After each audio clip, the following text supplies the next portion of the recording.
Capítulo 6. La conquista del éxito. Para superar el obstáculo es preciso volver al conflicto madre. ¿Me la compras para mañana? ¿Cuál es el obstáculo que impide mi llegada a la felicidad? Buenas, yo soy Facundo Zurita y este es un nuevo episodio de la Sala Chica de Películas y Series. Antes de comenzar con el episodio de hoy, quería comentar la nueva dinámica de estos episodios, ya que antes los hacía más con un enfoque de análisis, pero ahora decidí hacerlos más como comunes, si se quiere, dando mi opinión sobre distintas películas y series en cada episodio, dejando los análisis para cafecito, para quienes quieran colaborar. Ya voy a abrir un objetivo específico o bueno, voy a sumar ahí información sobre esto para que puedan donar cafecitos y tener como devolución a cambio algún análisis de alguna serie o película en especial. Bien, la película que quería hablar hoy, la primera de este episodio a partir de este cambio, es Nuestros días más felices, la nueva película de la directora Sol Berruezo Pichón Rivière. Que nada, básicamente es una directora muy joven, creo que tiene 26 años, y este es su segundo largometraje. Anteriormente dirigió Mamá, Mamá, Mamá, que estas dos películas participaron en el Festival Tucumán Cine, por eso tuve la oportunidad de verlas y ambas se convirtieron en mis favoritas de cada año en el que se estrenaron. Y de hecho esta película fue la ganadora de la competencia latinoamericana de esta edición del festival. Por ahí como dato de color también sobre la directora, quería mencionar de que su primer largometraje que mencionaba, Mamá, Mamá, Mamá, fue ganador del Ópera Prima, del concurso Ópera Prima del Inca, y también participó de una competencia en Berlín, que ganó una mención del jurado, si no me equivoco. Y este largometraje, Nuestros días más felices, tuvo el apoyo económico del Festival de Venecia en una sección que se llama Bienal College Cinema, si no me equivoco, donde nada, incluía como el apoyo económico en cuanto al desarrollo de la película y también le aseguraba un estreno en la edición del festival del año pasado.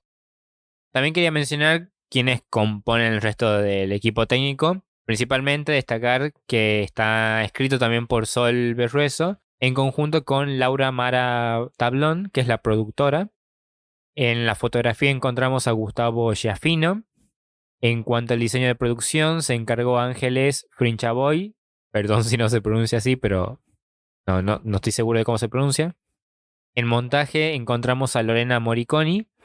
Y en el diseño de sonido a Mercedes Gaviria Jaramillo y Marcos Canosa. Y para cerrar un poco las fichas técnicas si se quiere, los protagonistas de esta película son Matilde Kramer Cheabrando, Lee de Uranga, Antonella Saldico y Christian Jensen. Ahora sí, adentrándome ya en lo que es la película en sí, el primer elemento o el primer punto que quería tocar es el uso del realismo mágico como eje del relato y eje de la puesta en escena. Básicamente, lo explico así como de una manera muy burda, el realismo mágico es cuando existe un hecho fantástico dentro de un relato realista que no se lo toma como algo extraordinario con esa cualidad de fantástico, sino que no es que pasa desapercibido tampoco, sí se puede hacer alusión a eso, pero es como si no sorprendiera a los personajes o como si los personajes, mejor dicho, se adaptaran de manera muy rápida o instantánea, en algunos casos, a ese hecho extraordinario que sucede. En este caso, el realismo mágico se encuentra justamente dentro del relato realista que se propone en lo que vendría a ser el primer acto de la película, y se lo utiliza para que se pueda plasmar un tono poético hacia el final. Ya voy a explicar bien cómo se da esa transición. Y también le permite a la directora, bueno, mejor dicho, en su rol de guionista, permite plasmar esta cuestión del paralelismo entre la niñez y la vejez en el relato. Porque es una película que trata sobre una señora de no recuerdo bien cuántos años, pero debe ser 70 por ahí aproximadamente, a la cual le diagnostican que tiene un tumor terminal, si no me equivoco. Y bueno, ella vive con su hijo, que es como una especie de persona grande que reprime todo lo que no hizo en su adolescencia, que vive con ella, prácticamente vive para ella. Y a partir de este diagnóstico se comunica con su hermana, que se fue de muy joven de la casa y no tiene una muy buena relación con la madre, para que le ayude y se quede unos días en su casa. Justo o paralelamente, cuando su hermana va a la casa para quedarse, sucede este hecho fantástico y es que la mujer de un día para el otro se transforma y aparece como en su versión chica. Tipo, es una niña, de repente. Una niña con actitudes de esa mujer grande, pero al mismo tiempo con la caracterización de una niña. Y esto es muy gracioso en su momento por cómo se lo toman los personajes. Hay como toda una cuestión cómica alrededor de eso. Pero bueno, básicamente de eso trata la película. Y es como una excusa, si se quiere, para volver al pasado de una manera metafórica y revivir ciertos momentos o directamente vivir momentos que no pudieron vivir los personajes y experimentar la felicidad en cierto punto. Al mismo tiempo que se cuenta como esta última despedida, si se quiere, por lo que está terminando la vida de la protagonista. Ya me voy a adentrar un poquito más en lo del paralelismo, que es bastante interesante, y sobre todo lo del tono, que es lo que quiero mencionar ahora. En la película encontramos como distintos tonos que logran conjugarse y como que aflora un tono que es la mezcla de justamente de todos esos, si se quiere, subtonos, que la verdad funciona súper, pero súper bien. Funciona de una forma muy fluida y orgánica, que hace mucho no veía una peli donde tenían como esta búsqueda de plantear distintos tonos en distintas situaciones, pero que al mismo tiempo tenga una coherencia, no tanto argumental, sino más de puesta de escena, o mejor dicho, de atmósfera, en el conjunto, a la hora de ver en conjunto a todos estos tonos, y que termina creando como una especie de nuevo tono distinto, si se quiere, que no se puede definir en una palabra, pero vendría a ser el conjunto de todos esos. Y por ejemplo, yo lo quería tratar de resumir como en una frase y nada, noté como que existen situaciones cómicas y absurdas que rozan o derivan en momentos de drama puro o en contraposición en una poesía de la despedida de la vida, como un filtro para entrever, si se quiere, una tragedia sin la cuota de sufrimiento que conlleva atravesarla. Y esto es muy, muy interesante porque se plantea desde el inicio una historia trágica y tranquilamente podría haber ido por el lado más solemne, una construcción mucho más melodramática, si se quiere, de la tragedia, que no estaba para nada mal si iba por ese lado, pero el hecho de tratarlo con esta propuesta nueva, no solo el hecho de jugar con lo cómico y lo absurdo a partir de ese hecho fantástico, porque también se podría haber quedado en eso nada más, sino en usar eso para suavizar el tono y poder paulatinamente llevarlo a esta cuestión más poética que vendría a ser la metáfora de la despedida de la vida. Pero bueno, también ya voy a explicar un poquito más eso sobre lo que yo entendí de la peli. Pero bueno, quería mencionar eso del tono porque me parece súper interesante y una propuesta que pocas veces se ve. Y sobre todo, teniendo en cuenta, y algo que no lo dije, lo debería haber dicho al principio, que esta es una peli argentina. Entonces nada, creo que es para estar orgullosos en ese sentido. Por ahí trataba de encontrar similitudes con alguna peli para posteriormente dar recomendaciones, ¿no? Pero como que en este caso fue instantáneo. Además tuve la oportunidad de charlar con la directora. Le pude hacer una entrevista. No sé si va a salir antes o después de este episodio, pero va a estar ahí como muy seguidito, probablemente. Ahí ya lo van a poder escuchar y entender mucho mejor a lo que me refiero. Pero bueno, encontré similitudes con algunas pelis que le mencioné, una que le mencioné y una que ella me dijo como referencia. Una es Lázaro Felice, una peli del 2018 que ganó el premio a Mejor Guión en el Festival de Cannes, dirigida por Alice Rohrwacher, si no me equivoco así se pronuncia, o por lo menos similar. Es una directora italiana, una peli muy bella que vi justamente después de ver esta peli para entenderlo bien, a partir de la mención de Sol en la entrevista. Y la verdad que tiene muchas similitudes, tiene un tratamiento distinto, porque Lázaro Felice no tiene tanto la cuestión cómica, sino que se va mucho más por la abstracción de la poesía, si se quiere, y tiene una relación más con la religión, que en este caso no va por ese lado. Pero me parece que ese hecho fantástico y cómo se da si bien en esa película está como un punto medio, si se quiere, de la trama y no desde el principio que condiciona todo el relato, creo que tiene como el mismo efecto o similar por lo menos.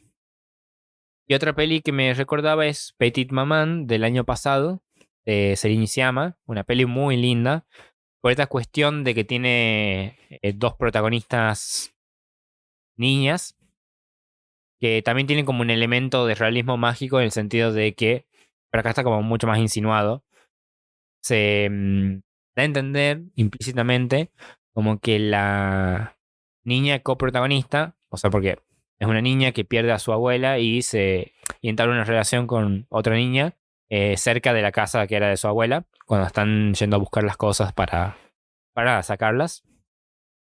Y se da a entender implícitamente como que esa niña es una especie de reencarnación de su abuela.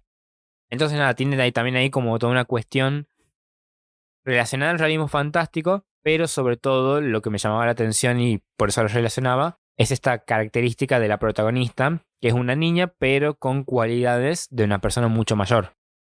Eso me da pie a hablar ahora sí del paralelismo entre la niñez y la vejez, ya que acá encontramos como a la niñez como un recurso para alivianar el drama de la etapa final de la vida, que es lo que mencionaba antes, esto de alivianar la tragedia, sin perder los rasgos maduros que corresponden a la persona real, que es la protagonista, esta persona mayor, digamos.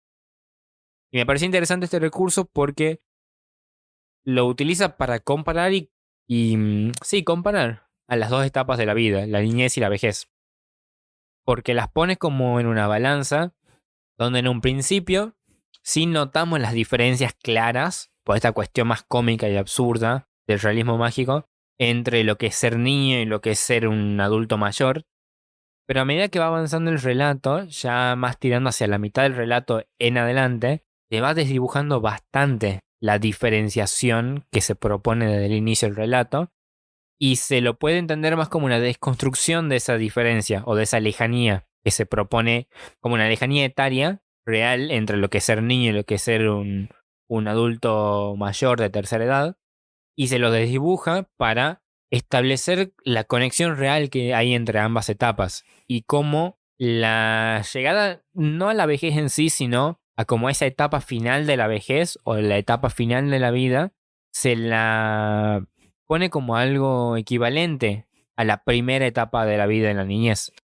Como esta cuestión de, o esta noción de obtener la cualidad de conciencia cuando somos niños, ese momento y esa primera experiencia con la vida, con la etapa en la que se empieza a desvanecer esa cualidad o ese poder que tenemos de conciencia. Eso me pareció como muy interesante y ahí es donde creo que el tono poético juega un rol fundamental y se justifica de por qué está y lo hace mucho más efectivo también a este tratamiento que se propone desde el relato, llevándolo a la puesta en escena claramente. Y ahí es donde también creo que tiene sentido y no es un capricho simplemente el elemento fantástico, pero no solamente como elemento fantástico, sino como en este tratamiento de realismo fantástico. Creo que es como el punto de conexión clave que hay entre ambas etapas. Siento de que si fuera directamente fantástico todo y no se propondría en un inicio como relato realista, no es que no tendría efecto o no funcionaría o no sería coherente entre sí, sino que capaz que se perdería un poco esta cuota de tragedia que tiene el principio. Y lo digo porque me parece muy importante entender de que no es una película que al suavizar de cierta manera, tanto desde la comedia como desde lo poético, la cuestión trágica, pierde el drama, lo mantiene, pero lo hace llevadero. Y eso es lo que me parece interesante de la película. Y de nuevo cierra toda esta cuestión de por qué la elección del realismo mágico y por qué la elección del realismo mágico como punto de conexión entre la niñez y la vejez. Obviamente que al hablar de este paralelismo, punto de conexión, realismo mágico y tonos, hay que hablar de la actuación protagónica, que es de la niña, Matilde, que me pareció una gran interpretación, ya que siento que logra entender a la perfección no solo la psicología del personaje y lo que atraviesa, y como este estado tanto emocional como mental, más que físico, de ser un anciano en un cuerpo de niño, sino que también logra entender cómo se va desdibujando eso a medida que avanza el relato, lo que venía mencionando antes. Porque siento que la protagonista como que logra a la perfección dar a entender esa cuestión, como digo, pero sobre todo reflejarlo y materializarlo. Siento que por ahí, esto también denota la dirección de actores, obviamente, ¿no? Y creo que María Laura Berge se llama la directora de actores que normalmente trabaja con niños, que trabajó en esta película. Nada, creo que denota como un gran trabajo y una gran preparación en eso, porque muchas veces pasa esto de que cuando hay un niño que tiene que hacer de cuenta, o mejor dicho, que interpreta un personaje que tiene características de adulto, la dirección está muy apuntada a a lo sobreactuado, perdón, a la exageración de esas cualidades. Termina siendo más una farsa y lo absurdo está en eso y no tanto en la situación en sí, sino en cómo lo interpreta el actor. En cambio, en este caso siento de que Matilde encuentra ese punto de conexión entre la adultez, o la vejez, mejor dicho, y la niñez, pero sin perder su cualidad de niña. Entonces ahí está interesante, que es algo que charlaba con Sol en la entrevista, esta cuestión de la cuota de verdad que tienen los niños, como siendo que nada, ella lo entiende teóricamente y conceptualmente a eso y se nota que está trasladado a la película, porque eso es real y se materializa en la actuación de Matilde.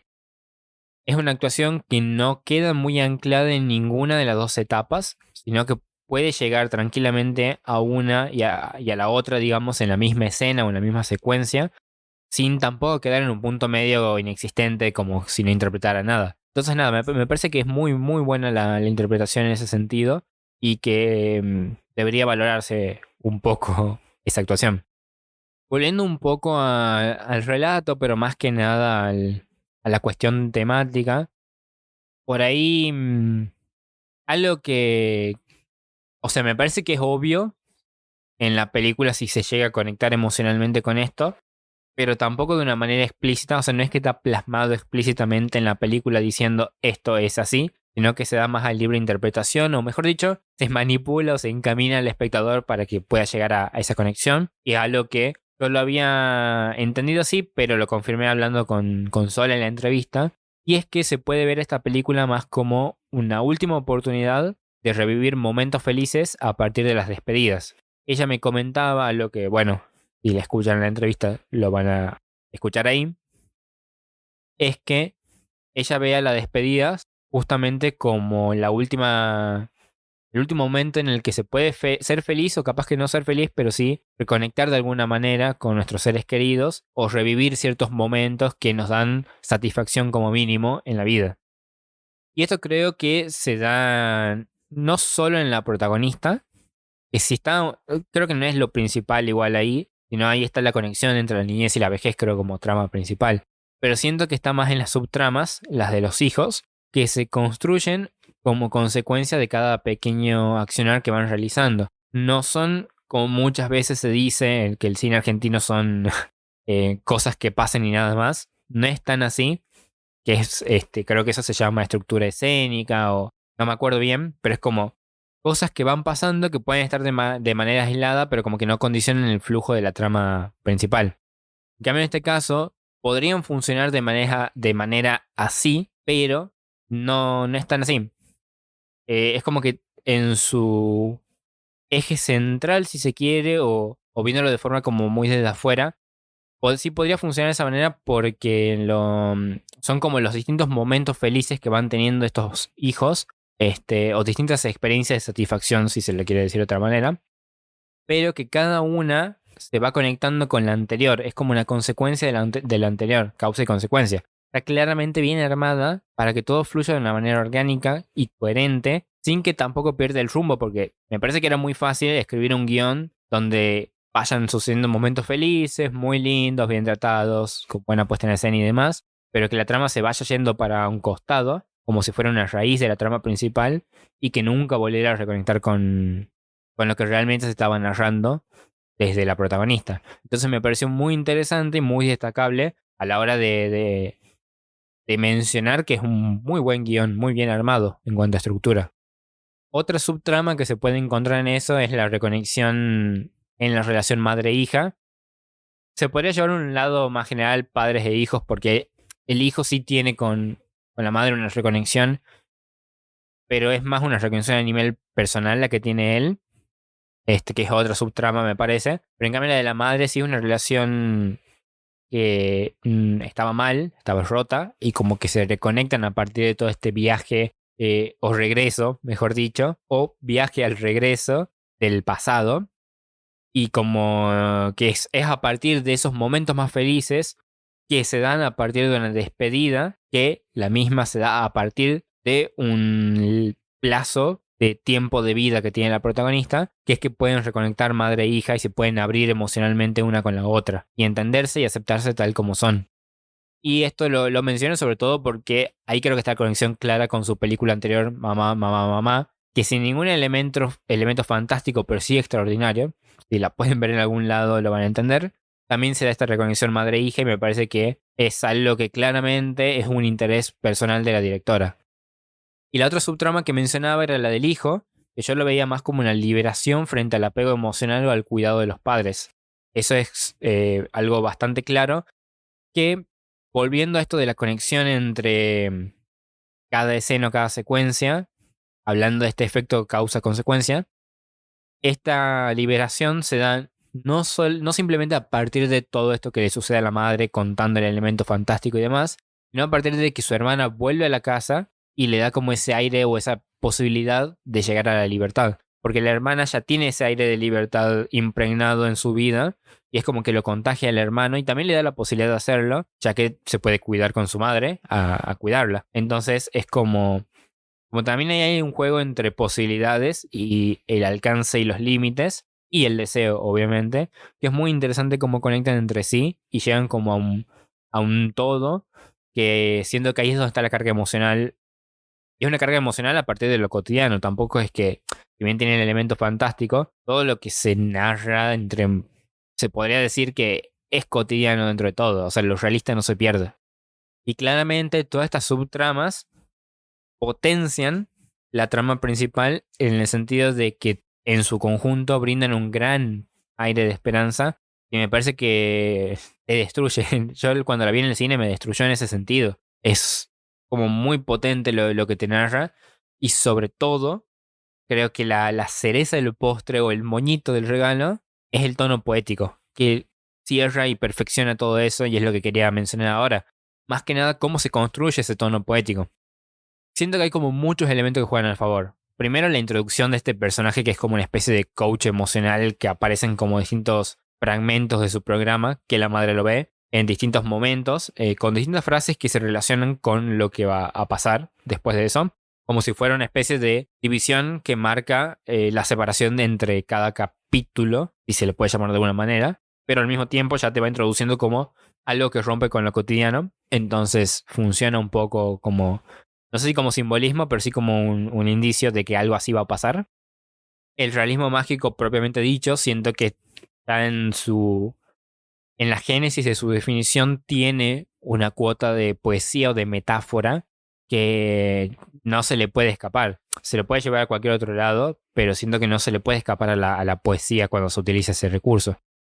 La suavidad del drama sin ocultarlo también es algo que me parece que, por lo menos como yo la veo a la poesía, como me gusta entenderla, es como esa posibilidad de narrar algo que puede ser bello, puede ser triste y muy feo, pero con una cuota de tragedia, pero al endulzarlo con ciertas metáforas o cierta escritura, em, siento que potencia la emocionalidad frente a esa tragedia sin caer en las emociones básicas y creo que al mismo tiempo lo suaviza un poco en ese sentido. Lo hace, permite que se pueda consumirlo. Bueno, consumirlo no es una buena palabra para decir esto, ¿no? Pero que nos podamos dejar atravesar por esa tragedia sin que nos afecte de una forma permanente o drástica.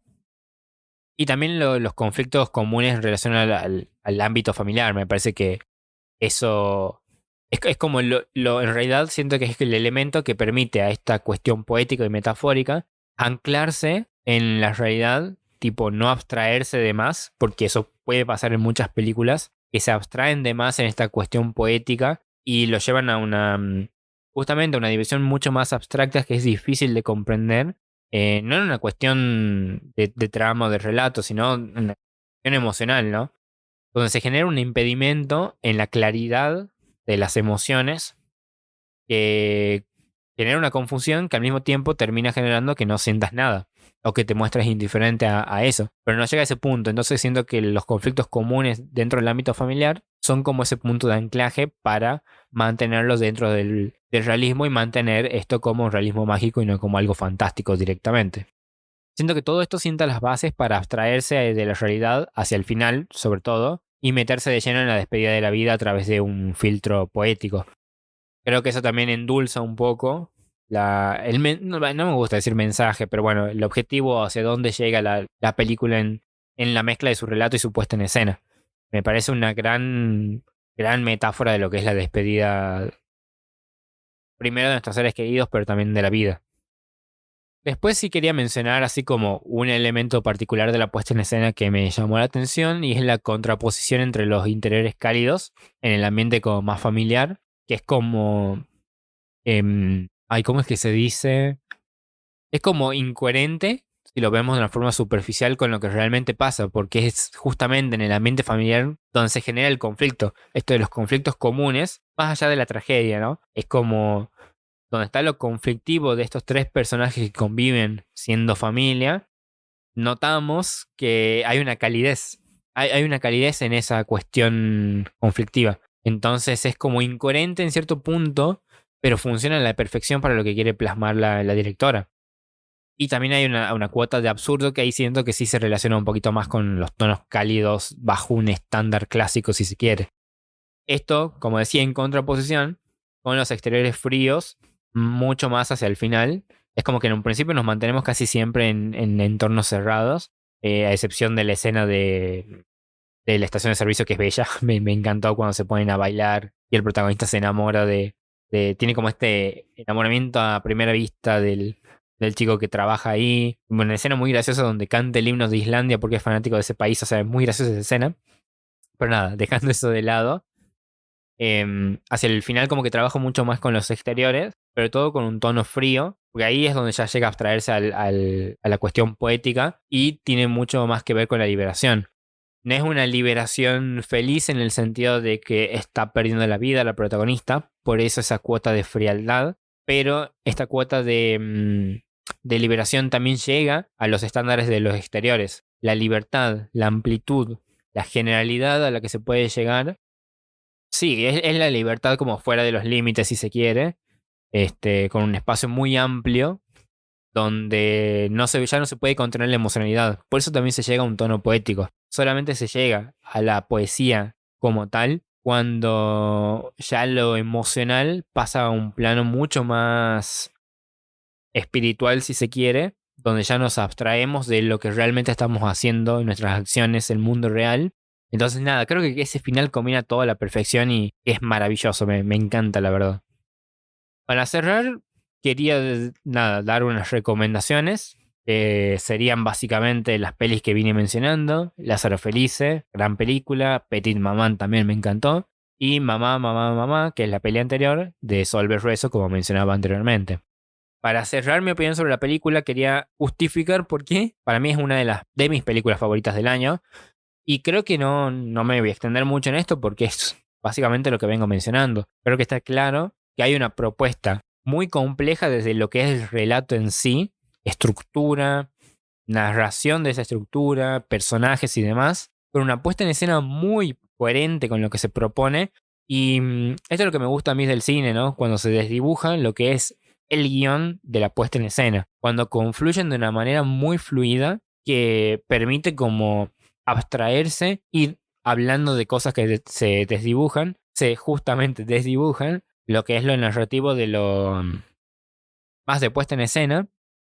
Me parece que ahí es donde una película llega como a su tope máximo de, no perfección obviamente, porque bueno, eso es muy relativo, pero sí como de una cuota artística que te permite experimentar una obra de una manera que realmente te impacta a nivel emocional y marca un antes y un después para mí. Y eso no pasa con todas las películas y siento que en este caso lo logra a la perfección y siento que esa es una de las maneras para determinar una buena dirección. Siento que de lo poco relativamente que voy viendo este año, esta es una de las mejores películas dirigidas por ese motivo. Podría explayarme mucho más, ¿no? Pero bueno, no quiero que sea tan largo el episodio y para eso debería ser más un análisis que otra cosa.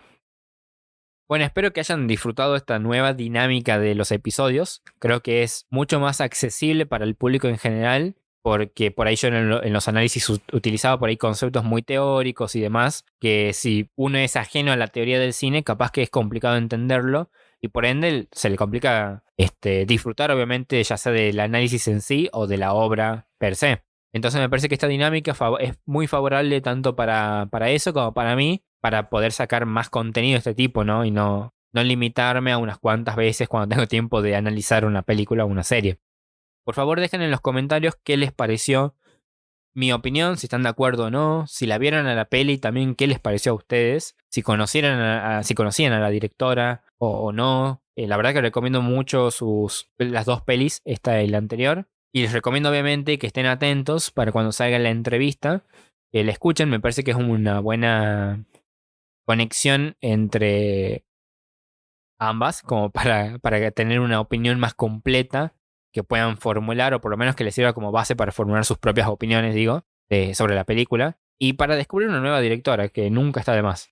Recuerden que pueden seguirnos en nuestras redes sociales, en Instagram como @lasalachica y en YouTube como La Sala Chica, y también colaborarnos económicamente a través de cafecito.app/lasalachica. Con tan solo 50 pesos nos ayudan bastante, la verdad hoy en día no es nada eso, y capaz que aumente porque todo está aumentando, pero bueno, si aumentaría 100 pesos, que tampoco es nada. Y nada, ahí ya estaba como logrado al 100% el objetivo que había puesto, que era analizar mi peli favorita, que es Her, que ya seguramente va a ser un episodio más de este estilo, alargado, pero no un análisis en sí. Pero bueno, ya va a venir eso. Y posteriormente seguramente establezca otros objetivos e implemente esta cuestión de los análisis que comentaba. Y capaz, quien dice, otro tipo de contenido extra. Muchas gracias por quedarse hasta el final. Y este fue un nuevo episodio de La Sala Chica de películas y series. Nos escuchamos la próxima.